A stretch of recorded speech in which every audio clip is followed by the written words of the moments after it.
C3, Obey, Grand Finals, CSN, Arctic Combat, FPS, Closed Beta Tournament.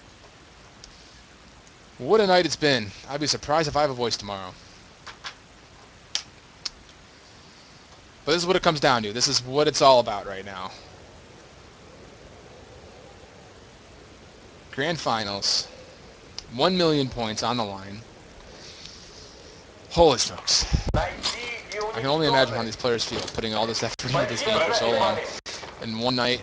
But again, it's just funny to see how both of these teams have grown so extensively throughout playing this tournament, and what an advantage it puts. I mean, not just this team, but every team who played today.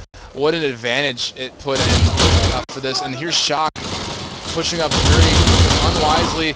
And, you know, I really like that play there by Sobe Fear. You know, he was playing aggressively. He backs out, knowing there's going to be more around the back. Get a reload in. Come back around. What a nade. Both Krausbaum and Knight dropping 2 huge nades into bomb site B, finishing that off. No push, no thank you. And if you want to learn how to rotate for bomb site B from A, well, they just told you a little bit of a clinic on it. I mean, we talked so much about how you need to rotate from B to A and how important that middle is. Well, again, it sounds like C3 literally went through and, you know, listened to what I had to say about using nades and how to hold sites and how to, you know, use those against passive and aggressive plays. And that's exactly what you need to do. You need to hold your nades. If you're getting control of an area easily, don't worry about throwing your nades. A lot of people don't, they underestimate the power of the grenade and how much it can be used. But that's not a case in point example right there. Then I don't really know what is. I mean, they have control over the map. They can sit here and move around pretty freely behind their spawn and around the bomb site. So hold your nades, let it go on. Rusty doing really well tonight down here at bomb site B, and now it's a 4-on-1 situation, and C3 just looks too strong right now for Obey. Obey's fatigue is just getting into them. They're not playing the way they need to if they want to compete for this. Eternities is getting a little frustrated, saying his shots are not hitting anyone. Well, buddy, I don't know what to tell you. Looks like the last call on Dagler will be in bomb site A. They have a pretty good surround on him. Not full surround, but a pretty good surround working on that side. But this is what's smart. Look at how they're setting up for this. It's a 3-on-1, was a 4-on-1. They're not overextending. And look at this. The bomb is actually down over here, so I'm not sure why they're both not rotating back towards the bomb. I didn't realize the bomb was down. Maybe they didn't either until Knight came through back. Crossbomb making the call that he is going through mid. Here's the rotate now, coming up for Rusty. Watching that right side. The bomb is still down. He's going to make that call. Daggle will get the kill. A few shots right there on for Rusty on Daggle, but it's going to be down here, and there's no time whatsoever for Daggle to get the bomb down. He needed to move a little bit faster, quickly, 2-0. That's absolutely huge if you're C3 right now. You're gonna love that. You have to love that two-round advantage. I mean, it is, yes, the third map here. It is tied 1-1. Yeah, you just kind of beat up Obey a little bit on that last map, but that doesn't matter. You have to dig in. You have to keep the momentum going. Keep it fueled. Keep yourselves active. Keep going. Do not let anything slack off. You're so close. You can taste it at this point. You haven't lost yet. You haven't lost a round yet. And he should be able to see Shock right there. And Shock will actually get the first shots on that, on Sobe Fear. Knight doing a very, very good job over here at bomb site. Hold off. Bomb does go down, but he gets the pick. He does get one right there, and maybe a third if he can pick this one off. He's going to get the quick rotate. The quick reload, rather. A good help there from Krausbaum. Knight looking for a 4K. It's right there in front of him. He's just got to find it. Oh, he should have reloaded. Oh, and here's the last situation, 4-on-1 situation, and the bomb is defused. Shock cannot get there in time, and if you're C3, you have to feel really good about what just happened on defense. If you're Obey, though, on the other hand, you need to figure something out really quickly, because C3 has been so disastrous on offense. I mean, they take control of this map, and maybe they didn't listen. They really need to hold on to their nades a little bit longer. They're getting into bomb sites just fine with a flash and a nade. have some people hold on. You don't need to move that much further. They are getting the bomb down into bomb site A, so good take right there. And look at the control on the map right now. Look at this control. They're surrounded over around the middle. And again, it's that middle, and look how it pays off. 5 straight kills, completely converting, and holy smokes. And this is how you play.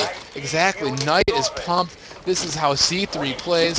Ultrasonic thinking they got themselves 1,000,000 points. Obey needs to take something into control here. They really don't, they cannot be getting stressed out about what the score is. They need to play this like this is the first game in the first round. They need to just sit down and play their game. Don't let the pressure get under you. Just take a breath, shake it off, take a drink of water, do something. You just gotta play your own game. The call here was for a slow B, and it's exactly what they're setting up here. Ultrasonic with the M14, I like that pickup. You can use that well. Eternity is finally getting some shots to hit. A nice headshot right there. Daggle's completely open right now and will fall. 3 straight kills there. 4 C3, make that 4, and it's going back again, a 3-on-1 situation. They're so close, they can taste it. The bomb is down. It's going to be just up to Shock, who is only 1 and 3 and has not had a big play, and Knight will get the 3 kill with the headshot. C3, 1 round away from sweeping this third map of the first best-of-3 series here in the Grand Finals. They don't need to play a second one is what they're saying. They're tired. They want to just give it everything they got, leave it all on the field, and just finally finish this off. They're so close. They can taste it. It's right there. They're feeling confident after the 4-round win. Now they're up 5-0. This is a really good push right here by SoBeFear. He is flashed, but no push. I'm trying to get a little bit of a knife shot there. Unable to do so. Daggle right here. SoBeFear with the butt of the rifle. Be able to pick that up in that trade. Celerity is doing it. And this is what OB needs to do. They need to play conservatively. The bomb is now down. If they have that scoped out, they don't need to do anything crazy. They need to sit here and just play their own game. Crossbomb just so good with that M4, playing that over the snow dune there. And can you really look at this as being a situation where C3 is going to let this fall? It's a 2-on-2 situation here with 2 of their better players up. Ultrasonic has been playing very well right now. MP5 gets the bomb, and that's again that play right there with that flashbang. Able to flash, get the bomb, and rotate all the way through. Crossbomb right behind them. So smart. Textbook play right there, and there's not much you can do about that if you're Obey, and they're probably surprised that the bomb's planted. They are rotating slowly. Both players are up top. Crossbomb will drop. There's still pressure coming from up top, and Crossbomb will be able to sit here and defend the bomb, but no, Shock, he actually needs to go and defuse that bomb or get the kill. He will get the double kill. So there we go. Obey with a really brilliant retake by Shock, getting some really clutch landed shots onto Crossbomb to finish off that flank there. Really just leaving Ultrasonic isolated up top, giving them their first round. And I mean, this is still an uphill battle up a mountain with a 10-pound or 10-ton weight strapped to your boot. It's going to be so hard for them to come back and win 6 straight. They haven't 6-0'd anyone this tournament yet, as far as I know, and they have to do it against C3. Are you kidding me? I don't think it's going to happen, but we'll see exactly how it goes. They are on offense again now, and they just need to be engineers right now. They need to be inventors. They need to find something to work. And Eternities is doing just that. Did a very good job. He just completely opened up bomb site B with 1 nade and a strong kill on top of the bomb site on Ultrasonic. That's exactly what they have to do. Now they need to work this together. All 5 of them need to be able to commit and slowly isolate 1 bomb site and be able to take it as a complete team. You cannot get isolated right now. There's a good pick right there from both Daggle and Shock, even Rusty by himself. He won't even finish off that final pick right there. Bomb is planted. He's got to make something happen. He's gonna go play passive right now. There's really nowhere for him to go. He's completely tracked back here. I don't even think he saw the red name pop up of Daggle right there, who was hanging out right in that little garage corner. So I mean, he has a shot here at clutching. It is a 5-on-1 though, and he doesn't have a clue where anyone is. He's going in this completely blind. Eternity is right there doing a little bit of dolphin dive. 4 HP left. I don't see any way of this happening right now. And yep, Shock will finish that off. So that's exactly what Obey needs to do.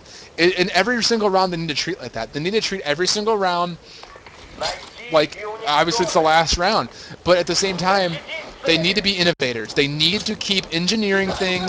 They need to keep working around their picks and what they get. If they keep getting early picks on grenades, they need to be able to work that. They need to be able to understand where the nade pickoff happened and how to engineer a way into a bomb site, minimizing their losses. Because right now, C3 is the better team shorthanded. When it gets to lower numbers, C3 does better than Obey does. It's just a simple fact that they are getting outplayed when it's below a 3-player match. And they need to figure out some way to utilize their strength in numbers, which they are stronger, I would say, almost than C3 at points. That does not help, as Kraus does get a first nade kill on Militia.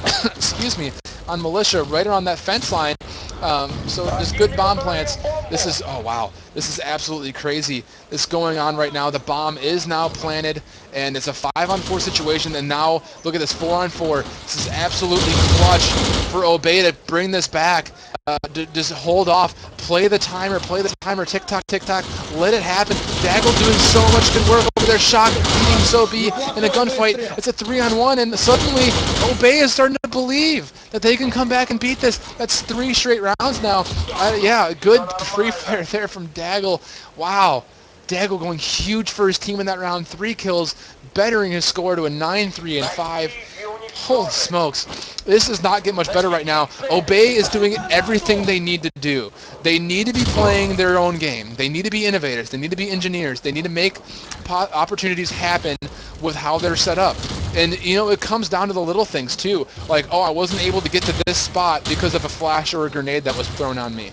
Well, don't force it. Don't force it. SoB right there, caught out of position with no support. So, but he does drop a nade and gets a double kill. Unbelievable. That's just bad timing right there for Shock and Celerity. Putting it to a 4-on-2 situation. Crossbomb does see inside that site. Not that it matters, because Knight is working his way through. Ultrasonic as well. This is, oh god, this is such good play. Ultrasonic does get that pick up on top of bomb site B, leaving us to a 4-on-1 situation, leaving Daggle by himself over towards bomb site A. Rusty with the next one up, and Rusty finishes it off, and we have our first champions of the Arctic Combat FPS series, sponsored by CSN and WebZen. C3 can't come close, living